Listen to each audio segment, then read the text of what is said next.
ജീവിതം അങ്ങനെയാണ്. അത് നാളെ എന്ത് എന്നറിയാത്ത കാത്തിരിപ്പാണ്.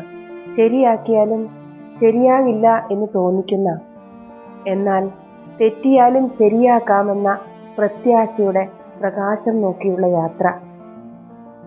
ഏതു സങ്കീർണതകളെയും അതിജീവിക്കാൻ കഴിയുമെന്ന പ്രചോദനത്തിന്റെ ആവിഷ്കാരമാണ് കാറ്റിലുലയുന്ന നാളം എന്ന ഈ കൊച്ചു ഗദ്യകവിത.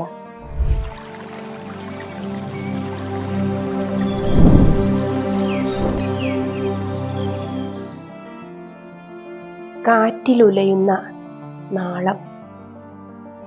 എണ്ണ വറ്റിയ നിലവിളക്കിൽ പ്രത്യാശയുടെ തിരുനാളം കൊളുത്തി പാളികളില്ലാത്ത ജനാലക്കരികിൽ കാറ്റിനെ ഭയന്ന് ഞാൻ ശ്വാസമടക്കി നിന്നു.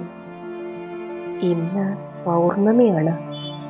ചന്ദ്രമുഖം മറച്ചുകൊണ്ട് കറുത്ത മേഘം എനിക്കു നേരെ ദുർമുഖം കാട്ടി. ഞാൻ തിരുനാളത്തിലേക്ക് നോക്കി. അത് ദുർബലമാണ്. വ്യഥയുടെ നനവിറങ്ങി അതിൻ്റെ ദൗർബല്യത്തെ കൂടുതൽ പീഡിപ്പിച്ചു.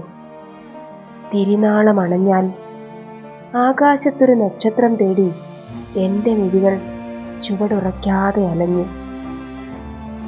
ഇരമ്പി വന്ന കാറ്റിൽ എനിക്കു നേരെ വിളറിച്ചിരിച്ച് തിരുനാളം കണ്ണടച്ചു. ക്ഷീണിച്ചടഞ്ഞ കണ്ണുകൾക്ക് മുമ്പിൽ തിരുനാളം പുനർജനിച്ചു. അതിൽ അന്തിച്ചുവപ്പും വ്യഥയുടെ കറുപ്പും പ്രത്യാശയുടെ പ്രഭാവലയവും ഞാൻ കണ്ടു. വിളക്കണയുമ്പോൾ ജ്വാല മരിക്കുന്നില്ലെന്ന് എൻ്റെ ഹൃദയം തുടിച്ചു.